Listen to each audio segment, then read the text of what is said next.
Oui, bonjour. Mbote na balandi nyonso ya vérité na politique. Babi bino batu bolinga masolo ya vérité. Bao nyonso bo sabona na kati ya vérité na politique officielle. Yo pe mtozo occasion te ya ko s'abonner nazo senga no esiko zwami s'abonner non parce que masolo ngwe bandi. Babi ba papa c'est bo fongole matoi. En tout cas, bo fongolo mpo na bino mote mais bo fongolo ndepo na basi na bino ya ndako. To pe ba fiancé na bino boza na bango parce que ma solonde ya ba mama e bandi. O ezali vérité ya ba mama émission na biso na kati chaîne na biso vérité na politique officielle. O ezali vérité ya ba mama. Titre émission na biso yango. Vérité na ba ya ba mama et que bando pesa me pa na nga moko te na ko banda ko ela bino be invité ebele boko bando mona ba mama pasteur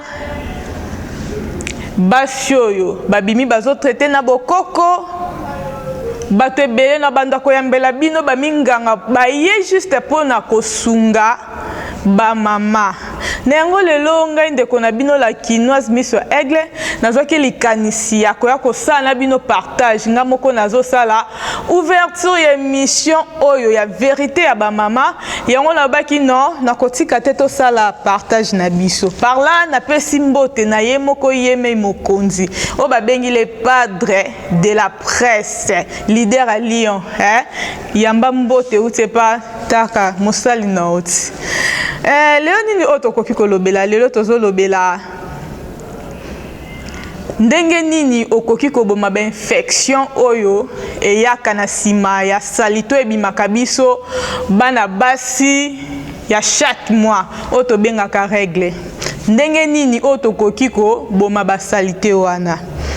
to règle kabiso bana basi msusu za 5 jours 4 jours 3 jours ça dépend ya mutu ndenge makila ememelaka ye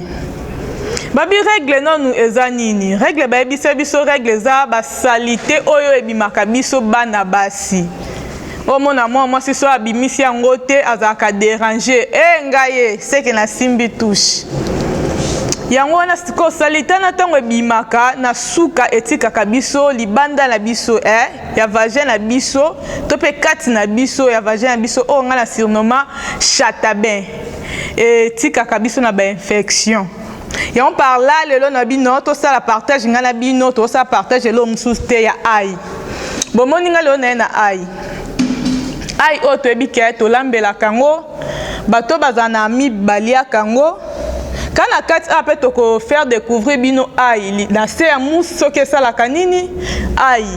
Kotiango na citron likolo ya mesa soki pe sala kani mais nazo senga na mutu nyoso zo occasion ko landanga a s'abonner na kati ya vérité officielle babi vérité na politique officielle o s'abonner awande na kati ya émission na bino vérité ya ba mama boko yeba ba secret belé lelo to na secret moko ya utilisation na kati ya chatabe na biso soki ba période na biso esili soki règle esili nini okoki ko utiliser ebele bakenda na pharmacie basomba antibiotique ebele basaka ba utilisation ya ndenge na ndenge mais lelo na occasion toza nango tozopesaka toujours mayele ya eloko moko ya ai basalelaka ai ndenge nini règle no esili suka règle ane bimisaka ba salité to mona ka zei ezaka penza sola kitoko te ekoki osunga na ndenge nini ozwi ai na yo ai na nga yango na longoli yango ba poso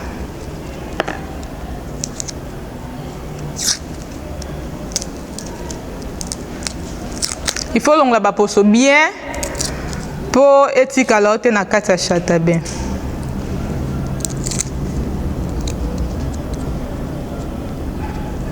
kolongoli ba poso deux fois il faut que luka ko utiliser seringue menga na ba pes ba linge gui parce que moi non atinda ka somba na expliquer que bien tenef c'est que kaela nga juste tonga nda linga o meto linga ko utiliser seringue ba pika kabiso o ba chuba kabiso na ba ce toke zo traitement kozo tobola ai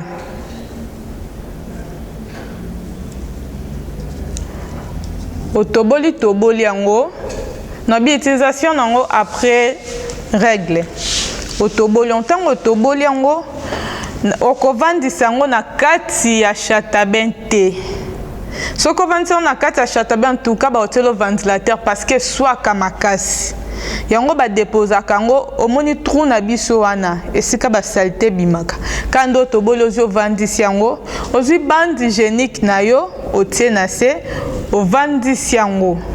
En tout cas, et soit kad na bandeli, so que écoute ba infection to pe pota et que soit mais que soit nango e umela kateke ezoba 1 heure de temps 30 minutes et que soit makasi na minute mukie après esili. Ozwi yango o vandisi yango. Na kati ya chataben na biso na direction du douceur bimisaka règle na bande hygiénique au lati sous-vêtement bien de préférence ko sale lango soki oyebi ko saba mouvement belete soki boza na ndako koti on ata pendant 30 minutes après so longoli soki okobima na retour notongo koya otiongo pola leliango ba marié il faut ko signaler papa que eza traitement po mingi babulaka otela kinga zakala ha o eza ngote o eza traitement ezoboma ba infection parce que ba utilisation comme belé nzoto biso basi comme lokola salle de jeu o mona nyonso okota fina play na ndenga lingi bato belé baye o salele loko boy salela boy mais o eza naturel aïe na la solution te o la quinoise ndenga zawana ala kisibiso buka eloko bwesangisa tumba te eza simple eza naturel au salele yango ekeboma en tout cas n'attend ce que ça règle te au sentir que ça mukusa na chataben oza ke ezesika batu baza ozonguluta Zwa ai oyo salaka ndenga na lakisi soko saleli yango mukuse continue benga ngai na plus 243 85 81 93 243 plus 243 85 81 93 243 oebisinga ke la quinoise ndenge zawana solution pesa kinga pona mukuse silicité ezoboma ba infection o etali chataben ya basi yango wana lelo ezaki o na lingaki na lobela bino parla na suki wana nazo senga na ba mama ba s'abonner yo pe papa mtozo ki occasion ya kolanda émission lelo yebisa mama vérité ya ba mama e bandi vérité ba mama e bandi tokobando kozwa mate ya ebele émission na biso boze suki lelo mais boze la biso samedi à partir à 20h30 toko lancer émission tokoza lelongo na mama Régine toko sala émission en direct boze la biso na 20h30 elongo na mama Régine ye aye alobi pourquoi mibali bazo ki mabasi na bango ya ndako bazo ke kozla bomba deuxième bande tokoyeba le pourquoi en plus à cause de cette kopesa toli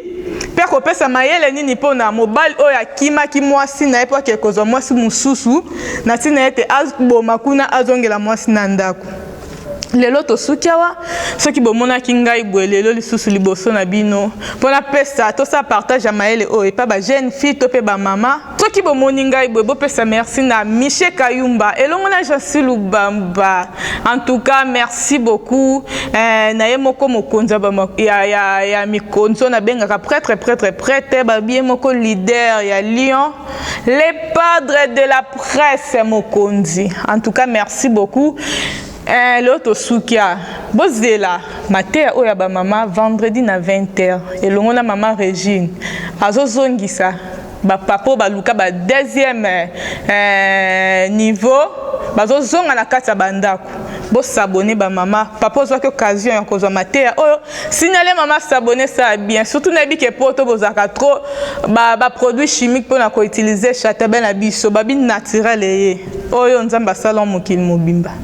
Merci, à suivre.